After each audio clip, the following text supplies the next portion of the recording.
Peppers, let's get peppy. I am Chaz the Joe from Planet America, a TV show on ABC News. I'm getting better at this. Yeah, and I'm David Smith from the University of Sydney. By the end of this year, I'm going to do a semi-professional introduction, at least once. Okay. At least once. That's my aim. That's good. Speaking of have semi-professional, to the Yes. people who are watching this in Ultra HD or whatever it is on the on the YouTube page, I'm sorry for my slightly unprofessional appearance, and please don't be alarmed by this wound on my forehead. It is not a demented act of Harry Potter fandom. It occurred because I think it was on Tuesday. I'd left my bathroom door open at an awkward angle and walked straight into it in the middle of the night. Were you walking ahead? Were you looking ahead when you walked into the door? Like that's the kind of thing you'd see, a door. I don't have a very clear memory of the event. You must have been distracted. Well, anyway, it was a very superficial cut. Yeah. Like it wasn't a real head. Like, if you've ever seen a real head cut before, and if you've got kids, you've almost certainly seen a real head cut. Like, it just bleeds and bleeds and bleeds. But this was very superficial. So I'm like, oh, yeah, fine, no problem. But then I went to bed. I'm like, what if I'm concussed? I should not be going to sleep. And I was trying to give myself an NRL head injury assessment by asking myself who the Prime Minister was, what the date was. But then I'm like, no, I can't really do this myself. And then, maybe this indicates I was concussed. I'm like, I think what I should do is Google which part of the skull is thickest. Because if I've hit a really thick part of the skull, then this isn't going to matter. Well, you've hit the part which you head with when you're playing soccer. Well, this was the thing. So I couldn't get good. any information that was intelligible to me at all about the thickness of skull. I mean, there's a lot of phrenology bullshit, but a lot of Latin terms. So what my thinking was, well, there are people out there who headbutt other people. Yeah. They must have a pretty good understanding of which part of the skull can absorb the most damage. Absolutely. And so that's how I came to be Googling how to headbutt someone. So while you're Googling how to headbutt someone, were you thinking to yourself, this is the first piece of evidence that I do indeed have concussion? No. I was not thinking that clearly. But let me tell you, when you Google how to headbutt someone, that opens a real Pandora's box. That's a very strange subculture. Apparently, the consensus in mixed martial arts is that you just shouldn't headbutt people. It's very, very risky. But there are dissenting voices out there. There was one guy who's like, well, I am qualified to teach people how to headbutt, and this is how to use your head as an axe. See, that explains why you never see any English soccer hooligan mixed martial artists. That's right, yeah, because they're all just into headbutting. Of course, this is completely foreign. Like, I've never got into a fight in my life. I find that very easy to believe, Dr. Dave. Yeah, because any assailant looks at me and sees my mighty arms and thinks, oh no, I'm not messing with him. I fought with my tongue, and that came out so much weirder than I meant it to. I meant I'm a bitch. I didn't mean this wasn't a sexual thing. Let's move on. Joe Biden's presser. We talked about it at length on the show. If you're interested, go watch the show or watch the presser. Yeah, if you've got a spare didn't go that hour, long. Hour 20. Did you? Yeah, it did. It felt longer. Let me tell you. Do you have anything to say about it at all? Well, no, because I didn't didn't watch see it. So that's fair enough. Okay. Yeah. All I would say is that for those who did watch it or have paid any attention, the big takeaway. Yes. What's the big takeaway from Biden's 80-minute press conference? The big unintentional takeaway is that at one point in time he was talking about HR 1, the voting rights bill, and he suggested that what Republicans are doing in the States makes Jim Crow, quote, look like Jim Eagle. I saw that quote. And I spent a long time trying to work out, is he just raving? Has he just hit his head into a door like Dr. Dave? Or is in America Jim Eagle? Does that mean something? And so I was Googling Jim Eagle, and there is a real estate agency called Jim Eagle. But I just don't believe. I'm pretty sure he was. Is that next door to Four Seasons Landscape? Yes, a bit like that. I do think he was just raving. He was just Was he using Eagle as a stand-in for American values? What? repressing the vote is American. No, but he was saying what Republicans are doing is so bad that it makes Jim Crow look like American values. Oh yeah, maybe. I don't know. Actually, why are we making excuses for I this? don't know. It was very, very yeah, strange. okay. Because I did see that and I thought that must be a reference to something that I don't know, but it must be so did I. I thought the same. Mid-Atlantic in the 1950s reference, but while you were googling concussion late night, I was googling Jim Eagle late night, and I can tell you, I don't think it's a reference to anything. I'm going to Google Jim Eagle. See if I get. You can do it as well. Results. You can do it as well. You keep talking. I'll keep talking. The only thing I would say was that slightly serious is that for those who think, and those people are extremely naive, for those people who think there was any chance of any action on gun control happening in the next few weeks, you would have been what? No. Yeah, you would have been set at ease by this press conference because he talked about gun control for like 1 second, and then he spoke. He just tried to turn everything into infrastructure. Right. Like it's so obvious that the next thing is infrastructure, and he's just moving on. Yes. Yeah. Which is a sensible thing to do. Yeah. For reasons I'm about to tell you when we talk about guns. Yes. But for those who are holding out hopes for gun control, you can give up right now after that press conference. I mean, you probably have already given up. But Dave Weigel, one of America's most astute political reporters, and Jim Eagle fans, says, I feel bad for random guys named Jim Eagle who were accidentally roped into that odd Biden line. He says in brackets, I think he was trying to make a crow equals bad, eagle equals good thing land, and instead made no sense. It was an avian reference. Maybe it was. It was very odd.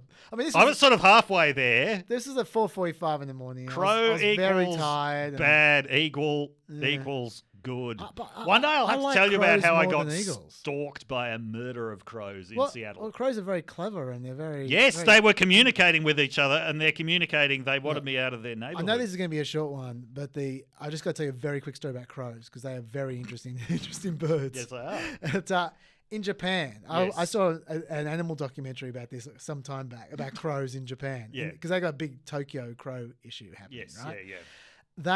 The crows in Tokyo apparently, and I saw footage of this happening.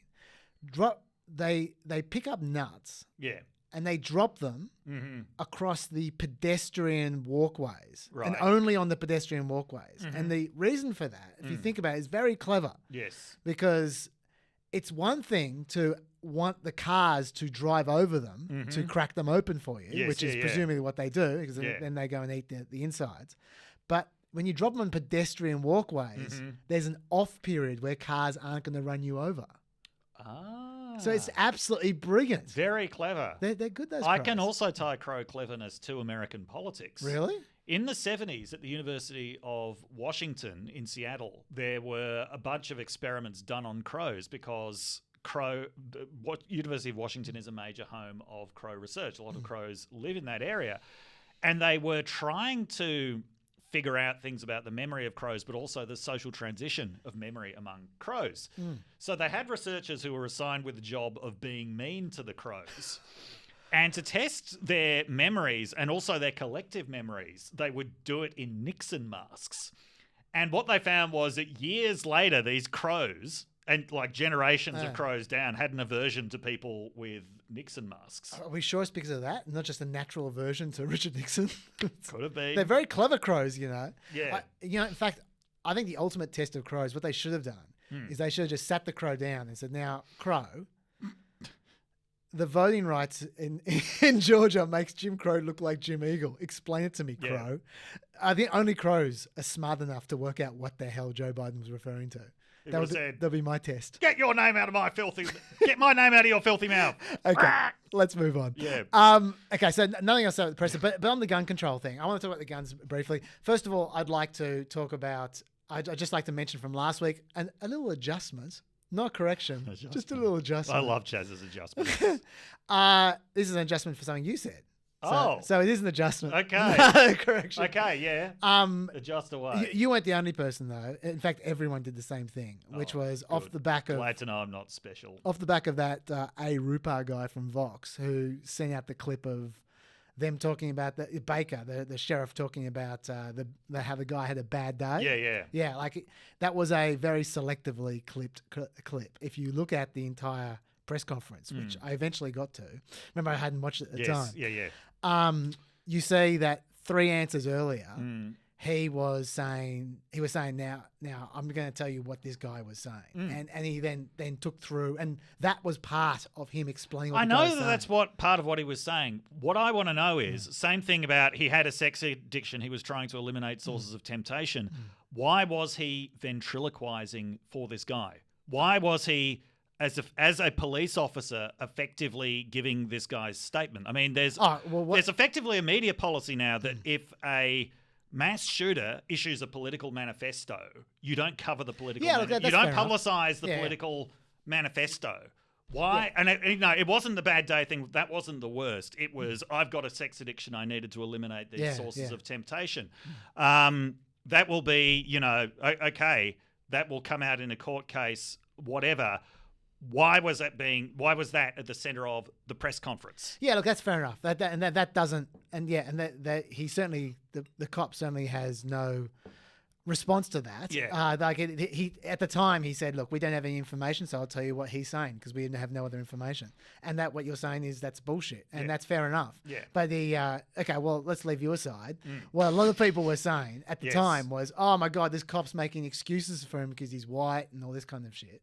The cop wasn't making excuses. The cop very clearly at the beginning of it said, I don't know how much stock we put in this, but this is what he's saying.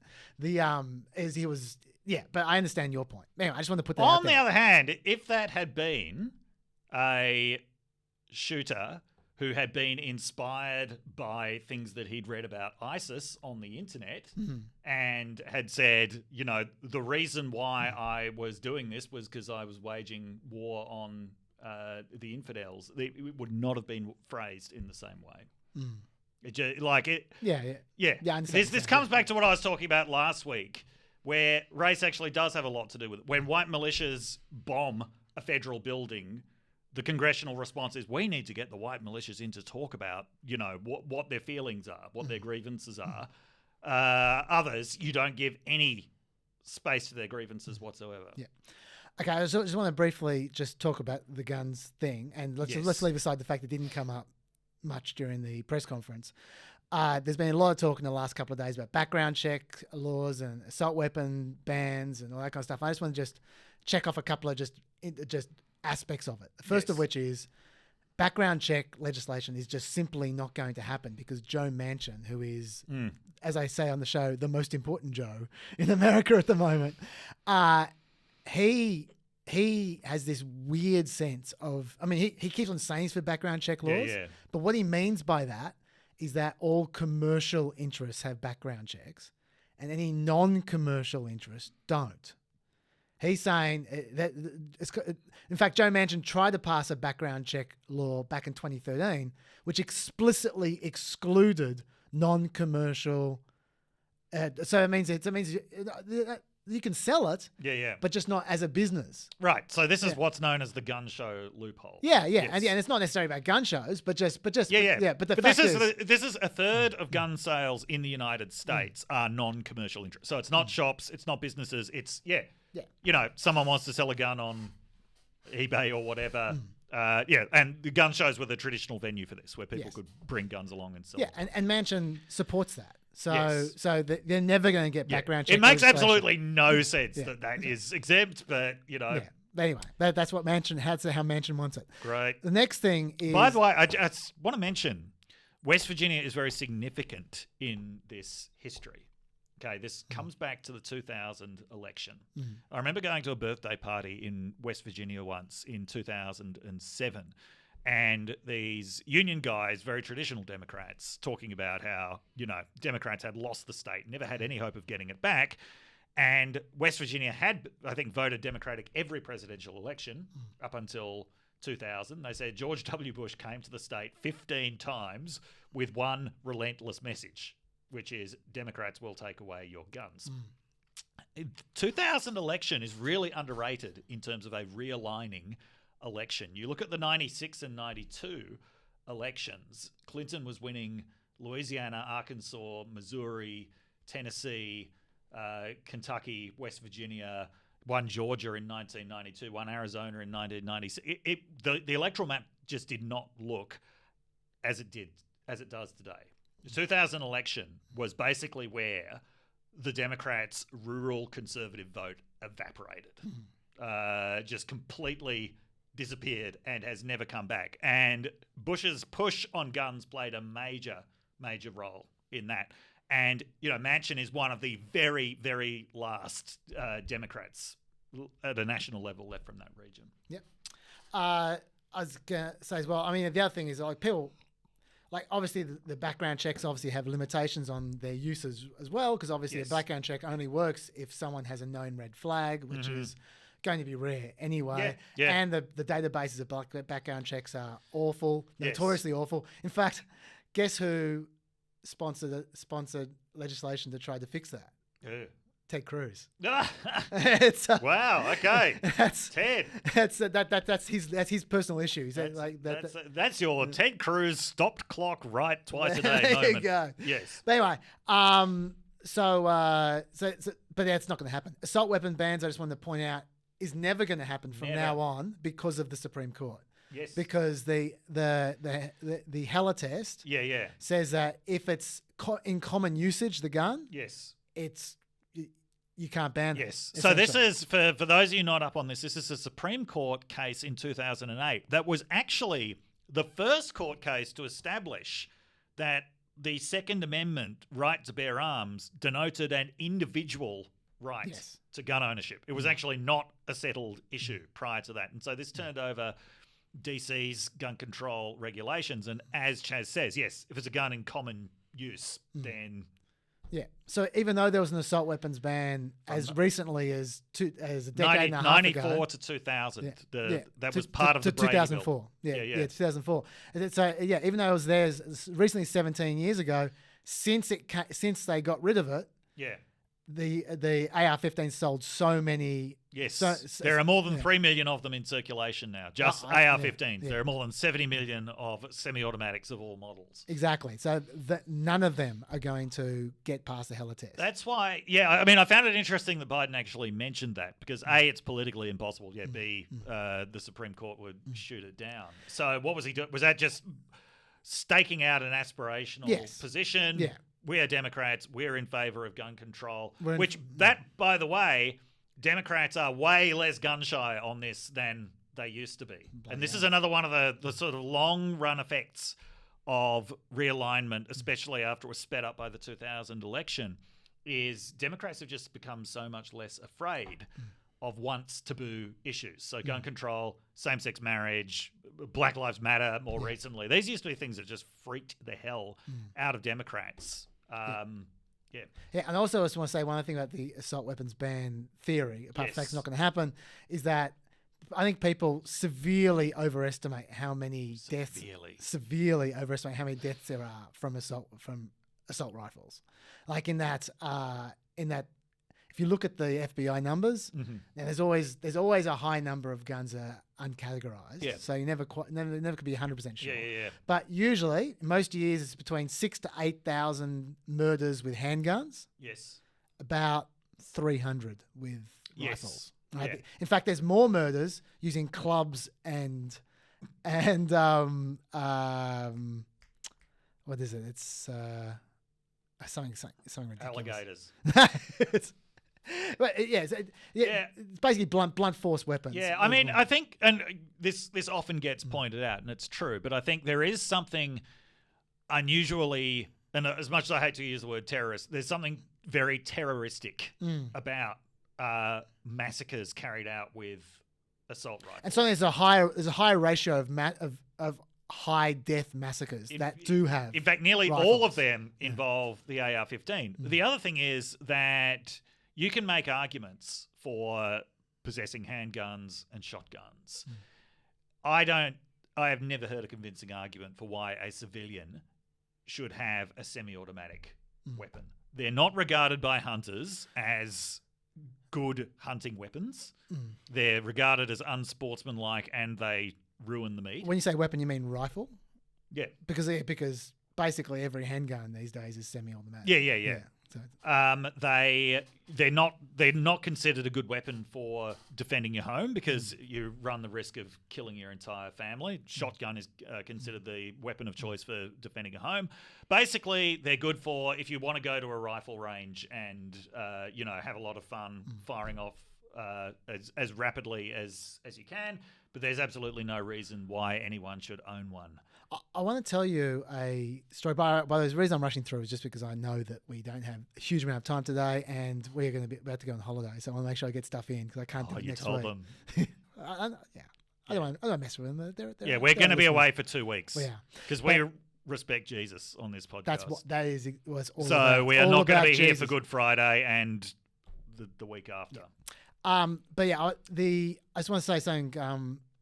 With gun control, I'm about to make an actual proposal. But before that, I read a really interesting article which I'm going to put in the blurb, which you can have a look up there in the homework. It's about 2013. What happened then?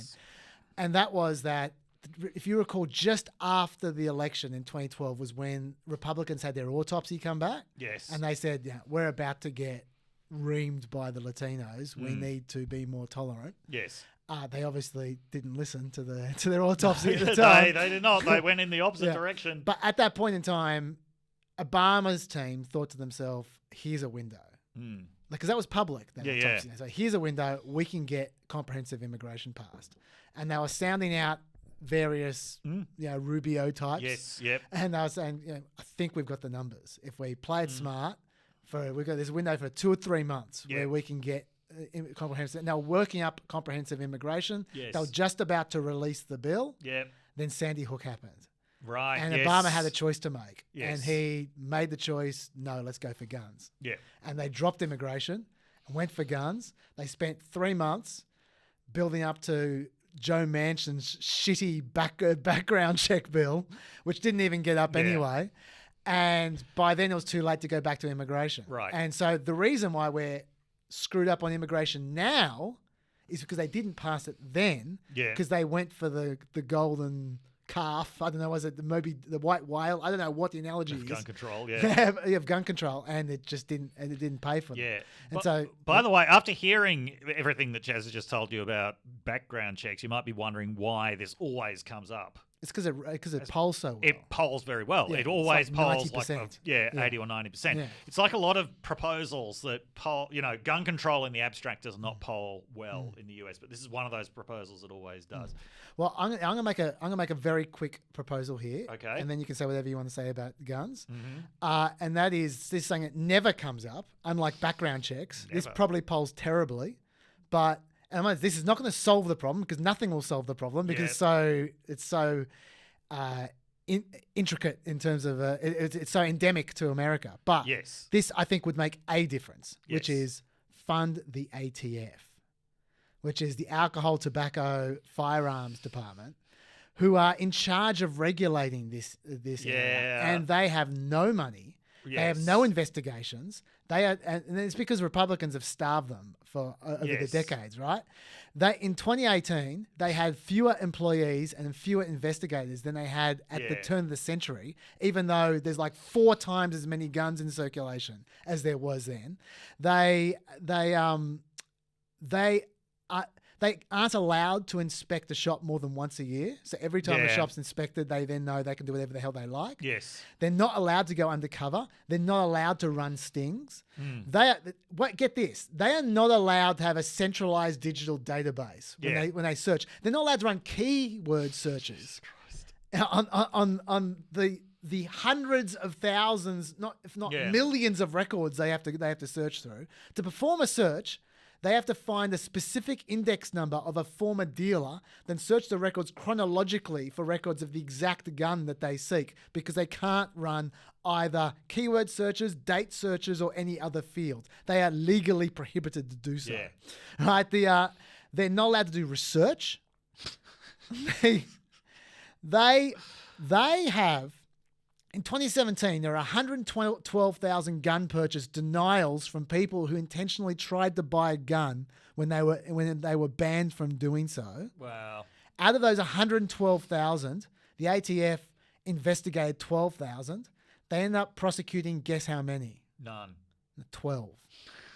Sorry, I missed the nice symmetry. 0.1%. Wow. Is what, and it's because they don't have the resources. Yeah. If they had, and this is something Joe Biden can unilaterally change. If they had the resources, they could then investigate more. They could kick ass a bit more. Yeah. They could make sure that the law is actually enforced. Like I said, this is not going to solve the problems, but I think that would actually make a difference. To be honest, I think that would make more of a difference than some of the background check legislation you see. Yeah. And it doesn't require Congress. Look, I absolutely agree with you. I mean, the ATF, I wonder if Biden would be like, no, that is a cultural powder keg that I don't want to touch. The ATF is one of the most demonized agencies in the US. I'm actually surprised that it still exists. I'm surprised that the Republican administration hasn't abolished it.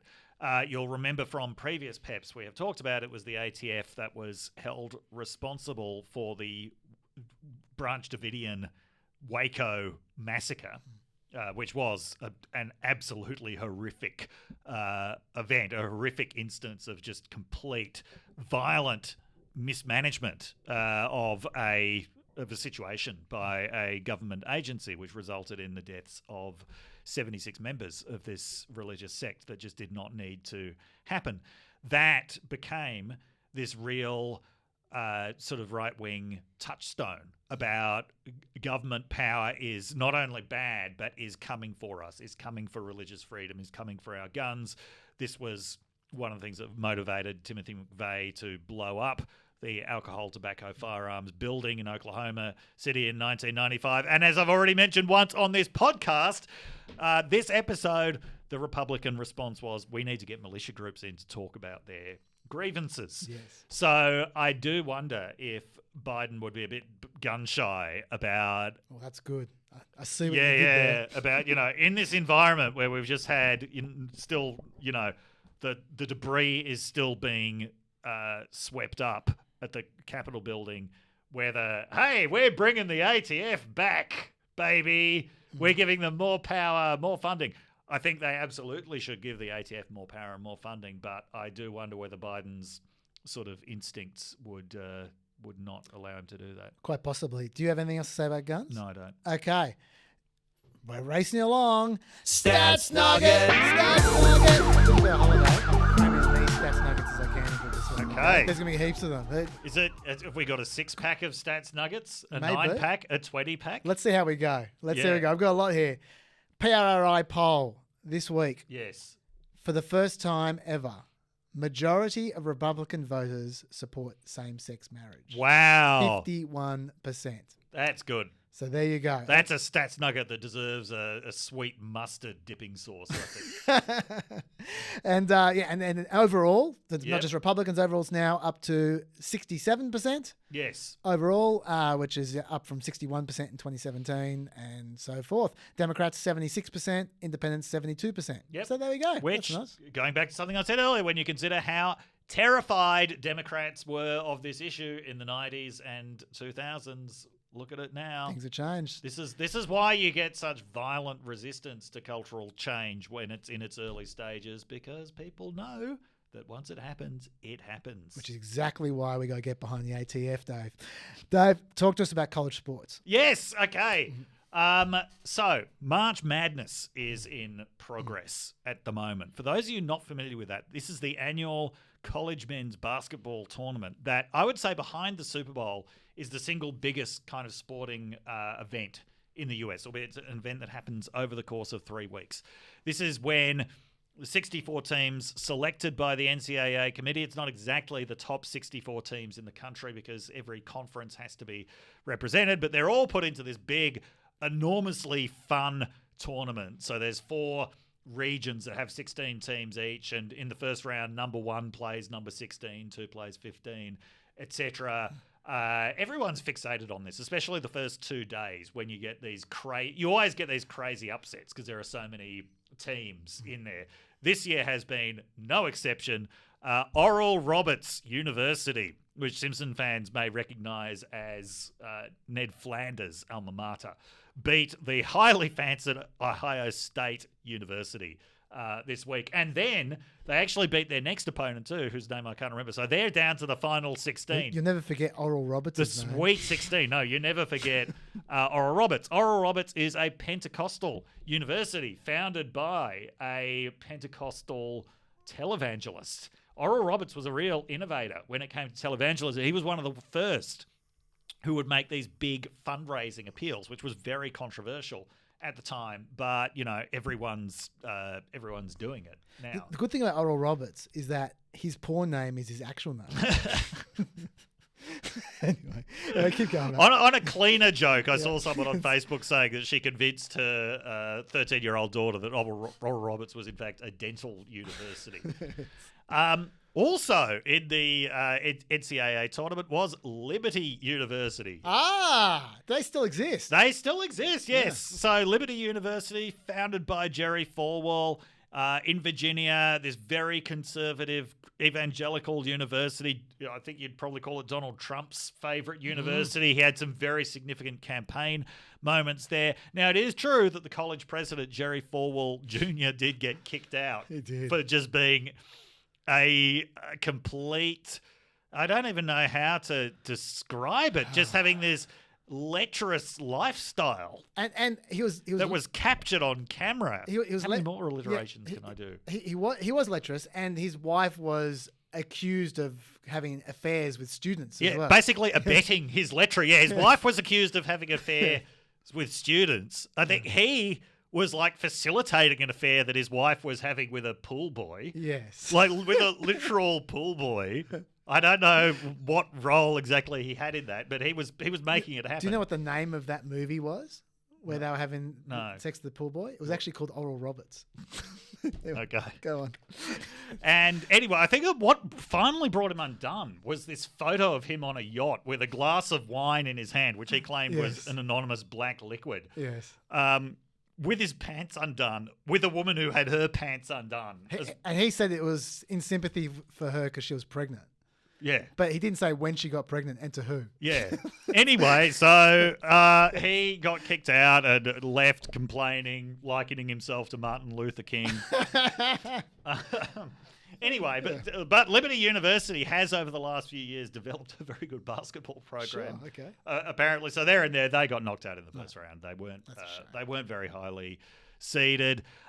This year, I mean, it's a weird year. It was a season that was very interrupted by COVID, but at least for college basketball fans, at least the tournament happened this year. It didn't happen last year. From my point of view, University of Michigan is still in, which is great. It's come close a few times in the last few years. Probably won't win this time. I think there are some teams that are a lot better, but at least they're still in. So what sport is this? Basketball. Okay, we never said. Didn't I? No. Oh, wow. Yeah. You would have had to read between the lines to figure out that this was basketball. That's why I'm here. Okay. Well, thank you. No, this is very helpful in the learning experience. Yeah. And yes, sorry to those of you who've just been incredibly confused by what I've been talking about. It was only going to be basketball or football, so just. But not football. But let's talk about both college basketball and college football, because I think the presence of these two evangelical universities in this tournament brings up something quite interesting about college sport, which is that even though colleges are sort of widely considered these liberal they're stereotyped as liberal institutions in the United States, college sport is a fundamentally conservative institution. Right? And I say this as someone who's a big fan of college sports in the US. Even though college basketball is an objectively inferior game to the NBA, it's still a hell of a lot of fun at tournament time. Don't try watching regular season college games. It's the absolute worst. No, seriously. If you love scores of like 36-34 and, watching a bunch of guys playing this overly vigorous, pointlessly vigorous defense, which means they're exhausted by the last 10 minutes of the game, and hearing commentators praising how hardworking they are, well, fine. But yeah, otherwise don't watch regular season college basketball. But to get back to the broader cultural point, whereas professional leagues, especially the NBA, are increasingly becoming associated with progressive politics because of the bargaining power that players have. right? So because of the fact that in professional basketball, there's very few players on the roster. That means there's not many collective action problems standing in the way of basketball players when they want to make a point. It is the competition where players have the most power in relation to both coaches and owners. In the NFL, there's a lot more sort of conservative resistance to that kind of player activism, but nonetheless, we are seeing more and more of it, to the extent that Colin Kaepernick's protest eventually did become a thing in the NFL. Now, college sports are very different because basically the players have no power or have very, very little power. And I mean, I'll qualify that by saying they've got more power than high school players do. Okay, yeah, sure. So a friend of mine who was a punter for the Oregon Ducks once explained this to me. He said the way that coaches control college players is by playing time, right? Sure. They can afford to, if someone's pissing them off, if someone's misbehaving, they can just cut their playing time, right? It's quite effective disciplinary tool. But he said at the high school level, it's way worse. He said their disciplinary tool is access to water. This friend of mine he played his high school football in Arizona, in Scottsdale, Arizona. That's like the desert. Yeah. And he said, like, the coaches would tell them, men don't need water, only fags need water. What, to drink? Yeah. To shower? To drink. Anyway, so what the point I'm trying to get at is these power imbalances, they shrink the further up you get, right? So by the time you get to professional sports, players have a lot more power. They have water. And they do have water. Yeah. At the college level, they still have relatively little power. Instead, the central figures in college sports are the coaches. Okay, and I think this is one of the reasons why college sports are really sort of identifiably conservative in nature, because the central characters are these quite authoritarian head coach figures. And especially given that in college sports, players, by their very nature, don't stay around for very long, right? 4 years at the most. The really good players in football often only stay for 2 years. In basketball, often only 1 year before they go off to the professional leagues. The characters that stay in place are the head coaches. And so journalists, if they want any access to a program, they have to develop relations with the head coaches. And so they start to see the world through a kind of head coach point of view, which is very, very authoritarian. Sure.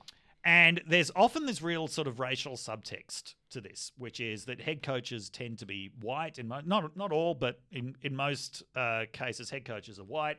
Majority of their players are black. And you get this very common narrative that these wayward young black men who really need guidance in their lives, come under the firm but loving hand of this head coach who, really turns them into a man. It's a sickening, disgusting narrative, and I'm so fucking sick of it. No matter how much I love college sports.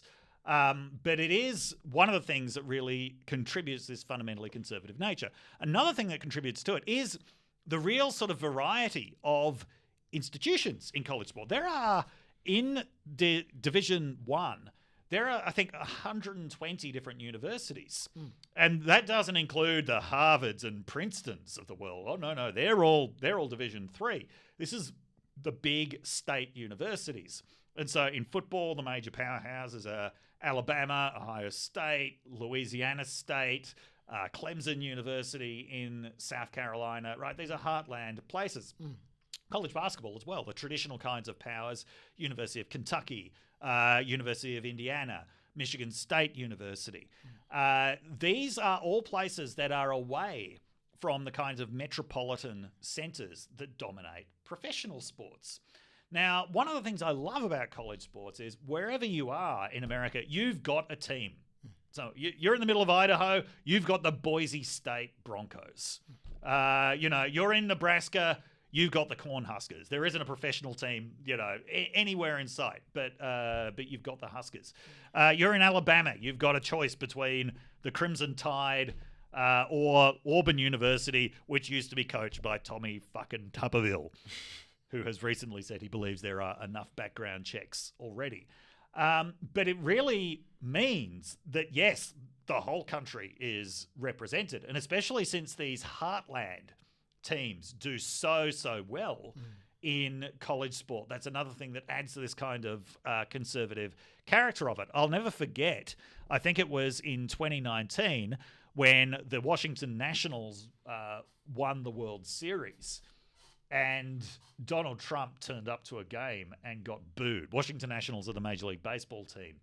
And he just got booed by the crowd.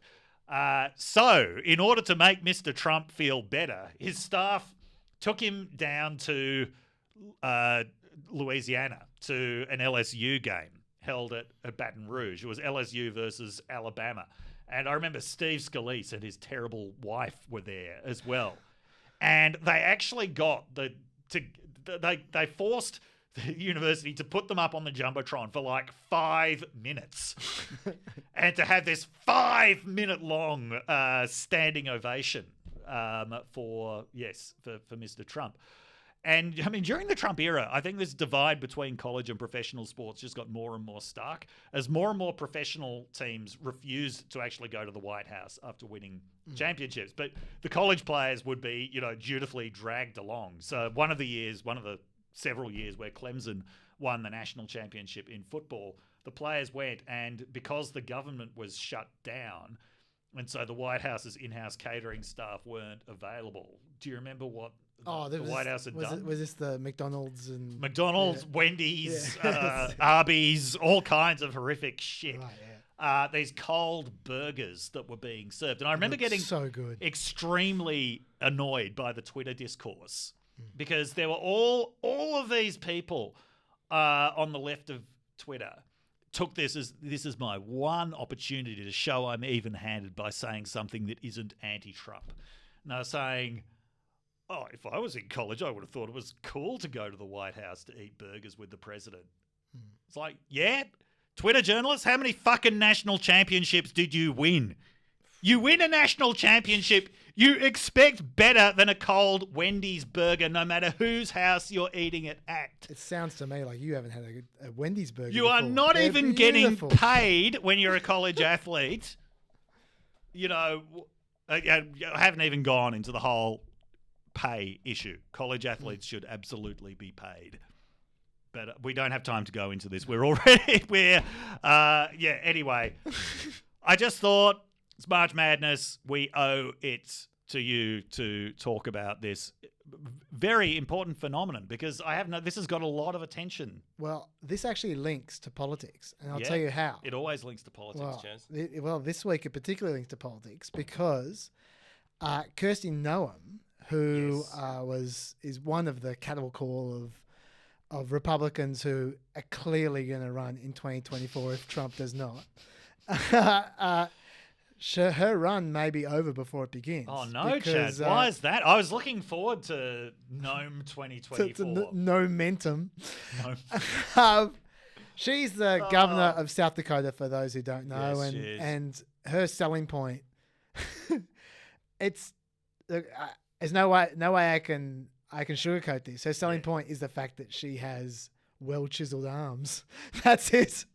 That's really? That's basically what she's. Well, I known mean, for. okay, sympathy. That's my selling point as well. But anyway, having said that, that's not part of this story. But I'm just giving background for people. Like when conservatives talk about her, they go, "Oh my God, she's got amazing arms." You go, I didn't realize that arms was such a big deal to you guys. But anyway, 2 weeks ago, because of the Second Amendment. 2 weeks ago, she tweeted this. Good call. 2 weeks ago, she tweeted out, "In South Dakota, we're celebrating International Women's Day by defending women's sports. I'm excited to sign this bill very soon." And then she had a little attachment of the bill that just passed through the South Dakota legislature. Let me guess, it's an anti-trans bill. You got it. Yeah. Anti-trans bill. Now, what this bill does is it bans transgender women. Mm-hmm. Transgender men can do whatever they like. Transgender women are banned from playing in female sports from kindergarten through to college. And it also allows for legal redress against anyone who broke this law. Okay, so they can sue. Right. If someone is, say, coming first if there's the leading woman and then a transgender woman comes in and beats her, she can sue under this law. Okay. And Kristi Noem's going, yeah, this is great. I'm going to sign it. I'm very excited. Okay. Nothing happened for a few weeks. And people were starting to think, well, what happened to that bill that she was so excited to sign? It passed. Why hasn't she signed it yet as the governor of South Dakota? And then this week, she passed what was, I think they call it a, it's not a veto. It's like a tone and style veto or something. As if it's just tone and style veto. It's just a tiny little change you just got to make to the law. This before. Yeah, this is what they do in South Dakota. just a tiny little change. It's not a full veto. Just a tiny little change, and then we'll pass the law. What this tiny little change involved was excluding colleges entirely and excluding all the legal redress. Whoa! So that doesn't leave much. Yes. Right? And social conservatives were not pleased when they saw that. Wow. She held this press conference. She said, "Look, what I'm doing is I am actually making this much more effective because I've gotten legal advice that this was not going to work. Yeah. But what we're going to do is we're going to get together with a bunch of other governors and we're going to sign a petition to stop this kind of stuff happening, and that's going to work instead." And social conservatives were somewhat nonplussed by the petition solution, right? And she's still talking tough, but she's just not signing this bill, right? And so then she goes on Tucker Carlson, who absolutely is too smart for Kristi Noem, and this is what eventuated. This is just one part of the train wreck interview. This bill would only allow the NCAA to bully South Dakota, and it would actually prevent women from being able to participate in collegiate sports. So what I've done is I've asked the legislature through a style and reform. I'm sorry to interrupt, but just for our viewers, I'm so sorry. The bill. Can you just back up for 1 sec for our viewers who haven't followed this as closely? How would this bill prevent women from playing in South Dakota, if you would? Because what it would do is it would put a law on the books that would allow the NCAA to take punitive action against our state. And we're a small state, Tucker. We've had to fight hard to get any tournaments to come to South Dakota. When they took punitive action against us, we would have to litigate. And legal scholars that I have been consulting with for many, many months say that I would very likely lose those litigation efforts. And I don't think that so you're saying, so hold on, just to be clear, it's not the bill. You're saying have to sue many times over and over again. But wait. So you're saying the NCAA threatened you, and you don't think you can win that fight. They said if you sign this, we won't allow girls in South Dakota to play, and you don't think you can win in court, even though the public overwhelmingly supports you nationally, and so you're caving to the NCAA. I think that's what you're saying. No, that's not right at all, Tucker. In fact, you're wrong. No, he's right. That's exactly what she's saying. And he didn't let her go at all. It was 6 minutes of that, just going. So you're saying you're caving. That's what you're saying. You're saying you're caving over and over and over again. And what's come out since then is the social conservatives haven't let up on this at all, as you can might imagine. They then connected the dots. They noticed that South Dakota okayed placing transgender female prisoners in women prisons before under Kristi Noem. They also noticed that there was an attempt to ban transgender child surgery in South Dakota last year, which disappeared. And they're going, hang on, I think Kristi Noem might be the one who killed that. So all of a sudden, she's Mrs. Transgender in South Dakota. And the Republicans, you can't be tolerant to transgender people in the Republican primary, and you definitely can't Even though Trump was, interestingly. Yeah, I know. But what Trump doesn't do is cave, and now she's got cave written all over her. So particularly because the NCAA doesn't have a policy about transgender people. No, it doesn't. And Idaho and Mississippi have already passed this law and have had no issues. It doesn't. And I mean, she was trying to tap into the widespread perception that the NCAA is some kind of liberal behemoth because it's associated with colleges. It's not. The NCAA is a deeply conservative institution. It moved notably later on so many social issues, including segregation, than most other institutions in the country. The NCAA, the last time the NCAA itself caved was to Mr. Trump over the whole issue of should we have football seasons happening in the middle of a pandemic. Two conferences, the Big Ten and the Pac-12, initially said no.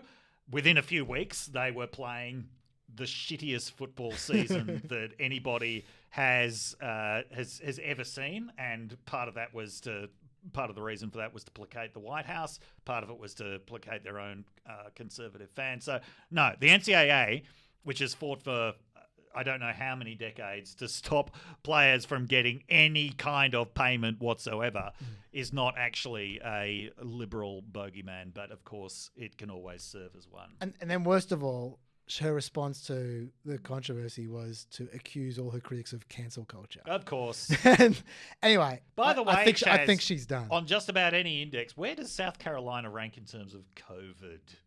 South Carolina, I haven't looked at this. Sorry, South Dakota. South Dakota. Oh, Yes. South Dakota's right up the top. Up the top. It's been number one and number two Absolutely. the whole time. It does, occasionally North Dakota beats it on some. No.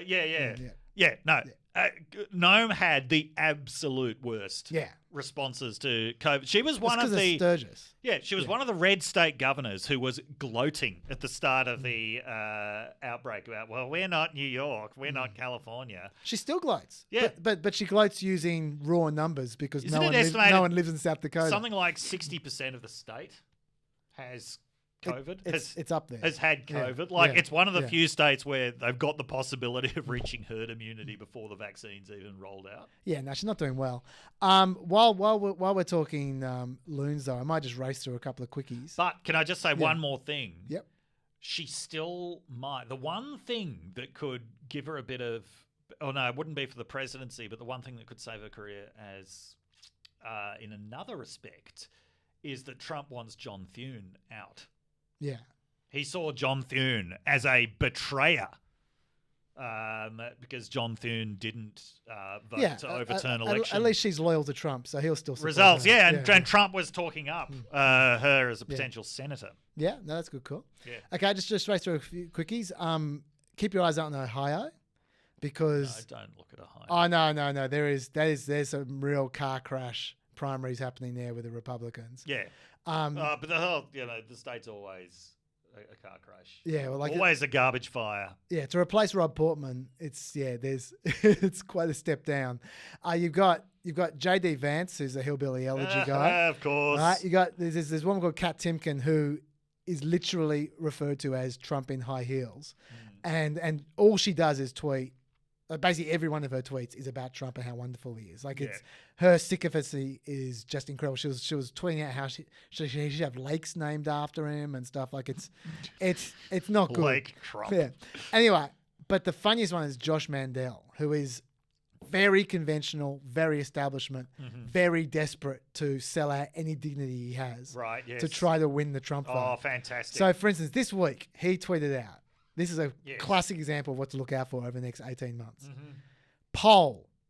Of the various types of illegals flooding across the border, will more crimes be committed by A, Muslim terrorists, or B, Mexican gangbangers? Wow. That's what you have to look forward to for the next 18 months. Classy. The desperation. I referred to him, to Schmitty, as a hand of the God, as... Hawley's Hawley. He's just so desperate. So desperate. You can smell it. Anyway, I want to also mention Herschel Walker. Definitely look out for him. Okay, another tie-in to college sports. He is one of the greatest college athletes of all time. University of Georgia in the 1980s.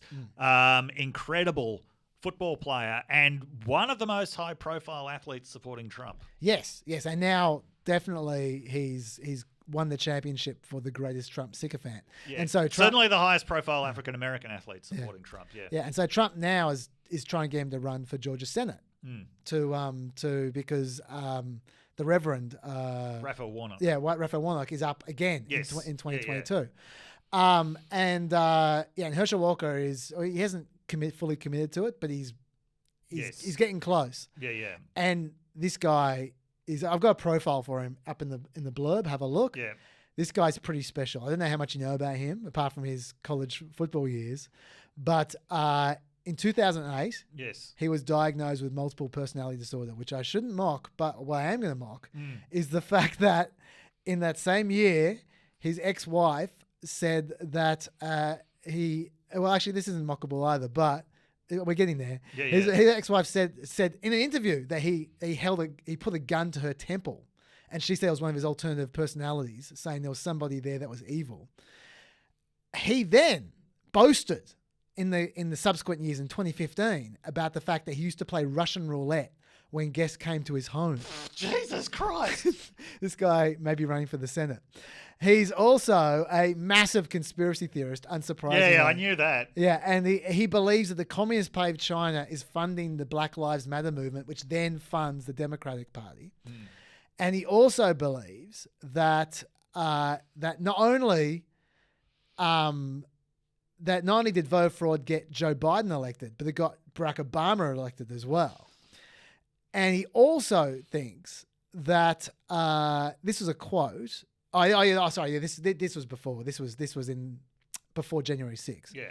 He was saying that he thought that Trump would overturn the election, then would, quote, bring law and order back to this country. That's the way we can get back to the country we used to be. The United States of America that believes in law and order, and you got to send people to jail that have done the bad things. So anyway, so he could be running for Georgia Senate as well. So that's something to look out for as well. Even though you shouldn't mock mental illness, Democrats are absolutely going to hammer that in attack ads. Of course they will. Yeah. He boasted about playing Russian It'll be roulette. like, don't let Herschel Walker play Russian roulette with the state of Georgia. Yes. Lauren Boebert, the gun girl in the house. Yep. She she literally wears a gun strapped to her thigh, when she walks around. Right? She had a real humdinger, but we haven't heard much from a conspiracy theorist for a little while. No. This is for those of you who've been missing that. I heard someone who is in very close contact with President Trump and the ins and outs of the White House under that administration talk to the owners of Epic Times. They talked to the owners of Epic Times and they said, don't change anything. You are right over the target. So anyone who tries to tell you that this is a fringe newspaper, media, don't listen to them. I mean, I have very good sources to say this is really good information. Is it 100%? I don't know, but it's really good information. And we all know that there was information that was declassified just a few days before President Trump left office. And I know someone who is involved in declassifying that, and this person is getting very tired of waiting on the DOJ to do something about it, and we will be hearing about it very, very soon. And this is my opinion. With that information that I have, I believe we will see resignations begin to take place, and I think we can take back the majority in the House and the Senate before 2022, when all of this is under. You heard it here first. So they're actually going to take back the House and Senate before the election, because so many Democrats will resign because of the declassifications that are about to occur. For those of you who are wondering what she was talking about with the, as she pronounced it, the Epic Times. Yes. So the Epoch Times is this very, very fringy publication affiliated with Falun Gong. And, Falun Gong, obviously very, very anti-Beijing. They really got on the Trump train very early on because they saw Trump as this person who was going to take on their biggest enemy. And I don't know exactly what they were like before Trump, but under Trump, they just became this absolute propaganda organ. And I remember, so they became notable along with One American News Network and that other one, Newsmax. Yeah, they were sort of like the newspaper version of that, to the extent that they're a newspaper. So they refused ever to acknowledge that Biden won the election. Well, apparently they got some very exciting news coming any moment now. I can't wait. From good sources. I cannot wait. Let's move on. I'm just looking at that clock. Stats Nugget! Nugget! Here we go. Gallup. In 2015, the Supreme Court had a -5 approval rating. Yes. Today, Yeah. the Supreme Court has a positive 4% approval rating, with the strongest support coming from Democrats. Really? Yes. Is this because they refuse to entertain Trump's shenanigans during the election? I don't know. I don't know. I don't know what's going on in the minds of the people who are polled, but the Democrats approve of the Supreme Court 48-34. So I would not have guessed that. Was not expecting that one. There you go. The you nuggets need to are get coming. the least expected dipping sauce possible with that one. I'm going to just briefly mention something that you may not be aware of. A lot of listeners may not be, but this could potentially be quite big over the next 2 weeks. Yeah. So I'm going to mention it now. Have you heard of Marinette Miller Meeks and Rita Hart in Iowa too? Oh, yes. Okay, yeah. These two people were competing for the seat Iowa 2. This is insane. Yeah. It was the Marinette Miller Meeks, the Republican, won by 6 votes. That's an amazing name, by the way. Yeah, MMM. And ironically, she's probably the demographic for Triple M these days. She's a 60-year-old woman. Anyway, she won by 6 votes. And Rita Hart found... She thought there were 22 votes that should have been counted, that weren't counted. Rather than going to court, she chose not to go to court. Yeah. She chose to go to Congress instead, but she can. It's her right. Yes, yeah. So she went to Congress, and the Administrative Committee is looking at the moment, the House Administrative Committee. And the problem is, we all know what's in those 22 votes. Yes. If they count them, the seat changes hands. The Democrats win. Yes. The Democrats have a majority in that committee. Yeah. So Democrats are left in a situation where it just looks incredibly corrupt. Yes. If they do this, right? The House has ruled in 110 cases like this in its history.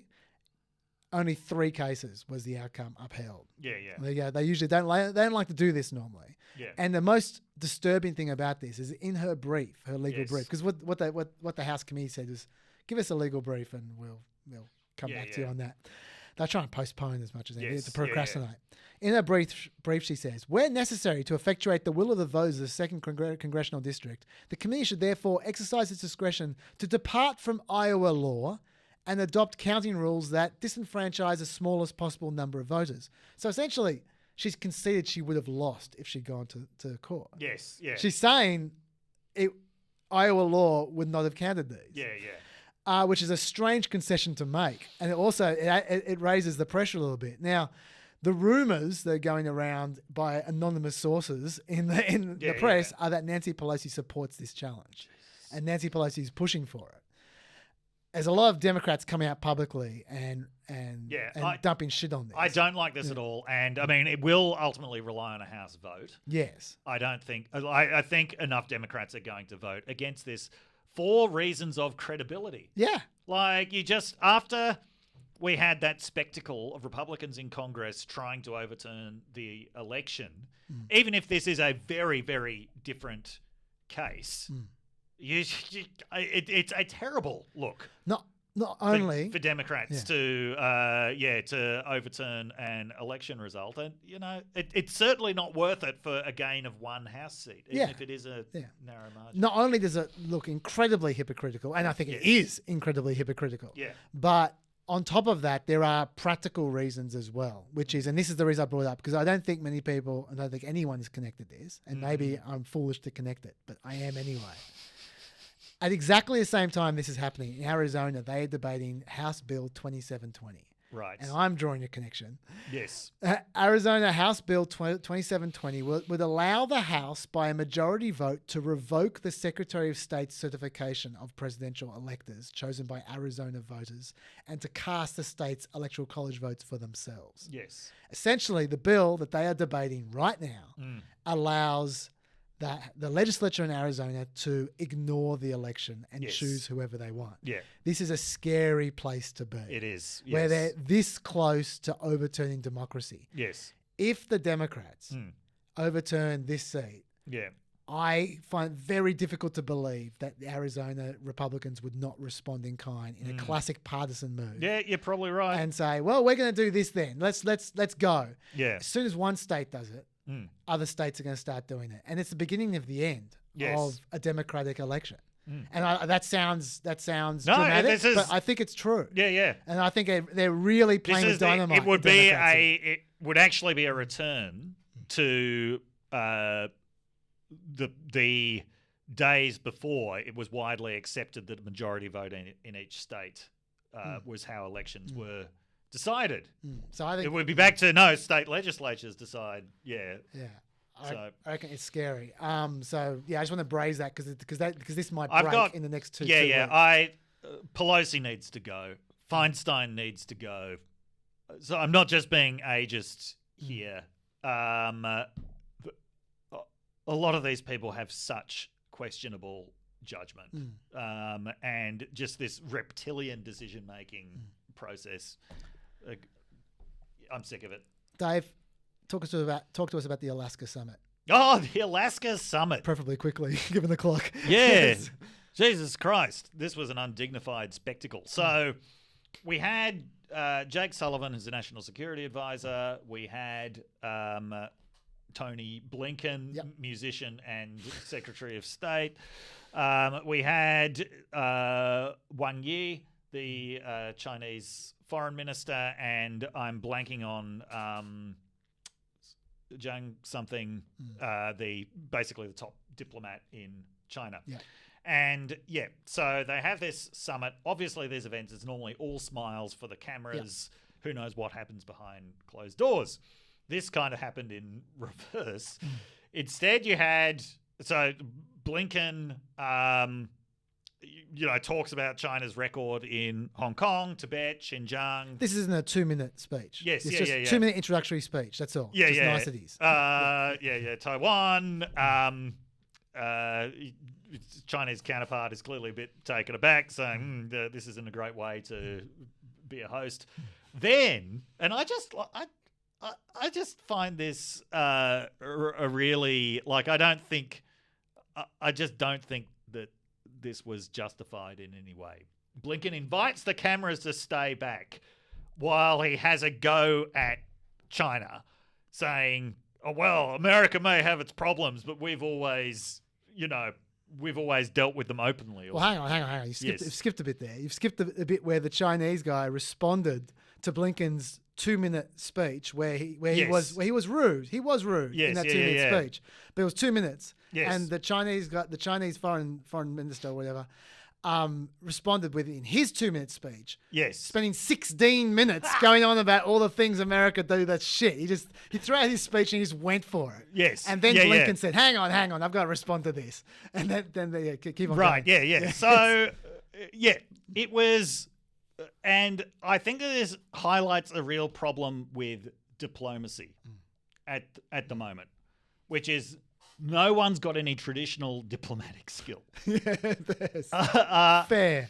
Now, according to the White House, what then happened after that was that, but then the diplomats just got down to business and it was great. There was 2 hours of, okay, so the best case scenario about this is that, by the way, I wasn't trying to defend the Chinese delegation in this at all.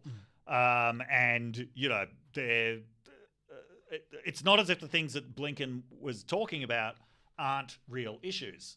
They are very real issues. But I think it was an important lesson in terms of the US is not going to be able to lecture other countries about this without other countries throwing America's own human rights record back in their faces. Especially not China. Same thing happened with Putin last week when Biden rather undiplomatically called Putin a cold-blooded killer with no soul. And then Putin challenged him to a debate live on TV. Yeah. And then Putin went all the way back to slavery and the atomic bomb. It's Americans sometimes do fail to understand that the rest of the world doesn't see them as an entirely benevolent force. Yeah. Right, and they're going to cop a lot of this. Now, so all of these are legitimate concerns. Yes, the Chinese counterpart responded in kind. I didn't realize that he had gone before Blinken. Yeah, it was supposed to be just 2 minutes each. And so Blinken used his 2 minutes to take all the stabs. Then the Chinese guy decided to use 16 minutes. Yes. But anyway, and they're all doing it in front of the cameras. But this is a real problem in that performance for the media has become such a major part of diplomacy, which traditionally diplomats were supposed to be kind of insulated from that stuff. Now, we are never going to go back to that world because technology has changed so much. Diplomats no longer have the kinds of control over information and control over the image of everything that they used to have. That is just reality. We'll never go back to that.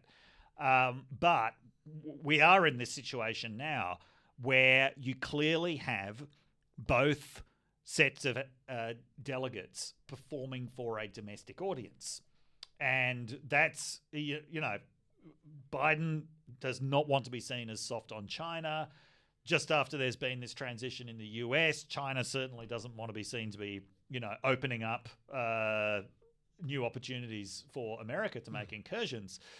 And, okay, so maybe they were just posturing for their domestic audiences so that they could get that out of the way and then get down to it. But there's only so much of that you can actually do before your domestic audience starts expecting you to actually do things. Deliver, yeah. Yeah, and I do, when Trump escalated things with China, that was one of the most popular things that he did. He had support from congressional Democrats for that, even when it wasn't yielding any kind of results. Would you say that's one of his greatest legacies?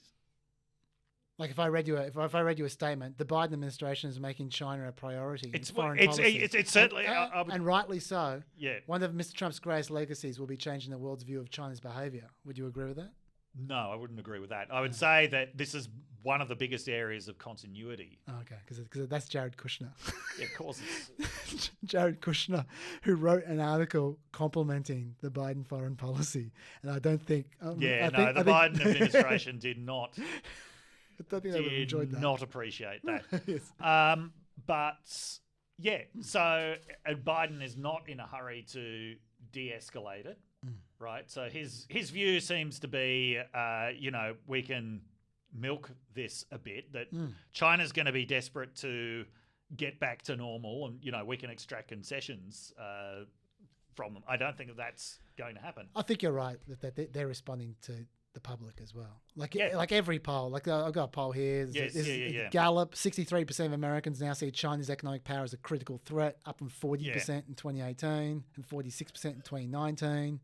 That's 81% Republicans, 59% Independents, 56% Democrats. Yeah. So it's right across the board. Yeah. No, and once again, not to downplay the awfulness of many aspects of the way that Xi Jinping in particular he's made China a lot more authoritarian, really severely changing the situation in Hong Kong. The internal situation in China is getting worse. The situation with the Uyghurs is absolutely terrible. We don't really know how terrible because there's no way of looking at it. All of these things are serious issues, but no one has anything to gain from a situation where the entirety of US-China relations are just seen through the lens of conflict. That is not going to do anything. No, that's not doing anything to help the situation in China. It's going to increase nationalism with violent consequences on both sides. And at the moment, Biden and Blinken don't seem to have a way out of this escalation that's taken place. Yeah. I'm sorry, I just keep on barreling along. I'm just do you have to go on the dot? Yes. Okay. All right. Okay. Let's. I've got way too much here, so I'm just going to just take random stuff. I'm not going to try and link it in any way, shape, or form. I'm just going to take. We've reached the random section of the podcast. Okay. First thing is Biden just got his final department head confirmed. Yes. He's the first president to have all their department heads confirmed since Ronald Reagan, because OMB is not a department head. So Neera doesn't count. First one to have all their department heads confirmed since Ronald Reagan. So wow. I did not expect that, but there you go. No. With the new era of bipartisanship. Next thing, with COVID, there's just a complete random observation. Yes. I don't know if this is true or not. Something I watch for the next few weeks. Mm-hmm. Something I've noticed is the deaths keep on going down. Yes. The cases do not. The cases have flatlined. Yeah, in fact, they're going up a little bit, the cases. Jesus. And this is my theory. Yeah. My theory is that, and I'm not the only one who said this, but this has become my unified theory, is that what we're seeing is we're seeing the vaccinations Yes. kicking into the old people. Because it's like 70% of old people being vaccinated now. Yep. They're the ones who die. Yes. Okay, and so that's why the deaths are going down. Right. But at the same time, apart for the rest of the community, Yeah. there's kind of a race going on where one part of the community is getting vaccinated and the other part of the community is catching the variants, which are more contagious. Right. And so they're kind of, at the moment, they're balancing out because the vaccinations are accelerating. Yes. Yeah. But it's basically a close run thing, and it will be for a while. And now last week I was talking about how I was expecting COVID to stop being a thing by May. I stand by that. But I think that I was talking about deaths as much as anything. And Right. I would expect the cases to be, I don't know, maybe 10,000, 15,000 in May, and it'll be a non-event because it'll be close to single, maybe double figures deaths. I think at that point in time. So but that's something to watch out over the next few weeks. If this trend continues, deaths going down, cases staying the same. We will be back that'll be next right. on April 16th, so it'll There be you go. interesting to We'll see what it's like by then. I want to also just note. Oh, geez, so much. Really important. I've got a lot to say about immigration, but I'm not going to say it this now. I did say it on the show. I did say some stuff on the show. You can go and watch on the show. I spent forever talking about immigration because it's so poorly reported, and it's actually anyway. I'm saying like Joe Biden doing my anyways.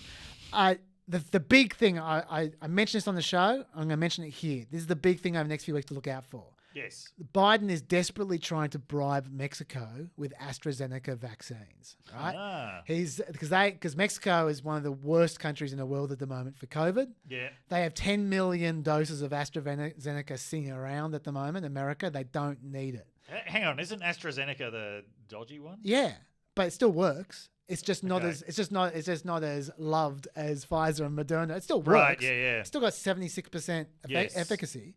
And Mexico can do with it, right? Yeah. They've already given Mexico 2.5 million doses. So just donated. It's not a deal. No, they promised us it's not a deal.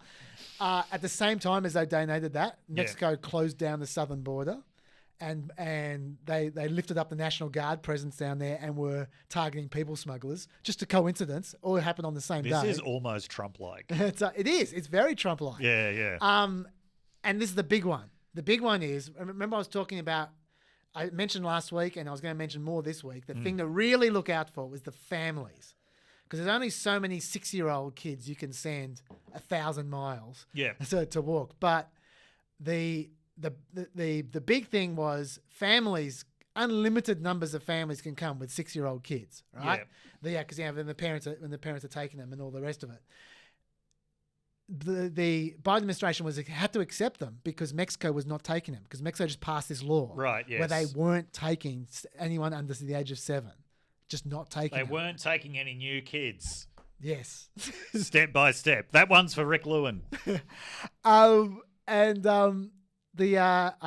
love to play more on that turf, but I'm just barreling along. Yep. And so that was a big problem for Biden because all the families all of a sudden had young kids, right? And I mentioned on the show this week they dropped down to 13% rejected families. Yes. From like originally it was like 80 or 90%, right? Because they're all young and they're all coming. Yes. If Mexico, and they're talking about doing this, if Mexico basically puts a pause on their law, so they start taking those families from America, that will do Joe Biden so many favors, and that will solve a massive problem for him. It will almost solve the entire immigration issue for him. Wow. Because that's where in the next 2 or 3 months, they're all going to be families. And if he can just palm them off to Mexico, he's basically become Trump then. Yes. Which is not very nice. But in terms of his political headache, he will have solved it. Yes. And so that is something that's over the next couple of weeks is going to be, I think, the big factor. All right. If they can make that deal, then if Biden can throw another 5 million vaccines at them and make that deal, then Biden is home free. If they don't, then he's going to have double, maybe 3 times the number of apprehensions, and Yes. it's going to go absolute clusterfuck city on the border. All right, So, Peppers. anyway, Well, now you know what to look out for the next 3 weeks. Another thing I'd keep an eye on is Congress's debates over authorization of the use of military force, which I did want to talk about today, but I did too. We ran out of time. don't have time. So we will see you in mid-April. We will see you then, guys. Can you get peppy without us? Try. Yeah, I think I can. See you guys in 3 weeks. Bye.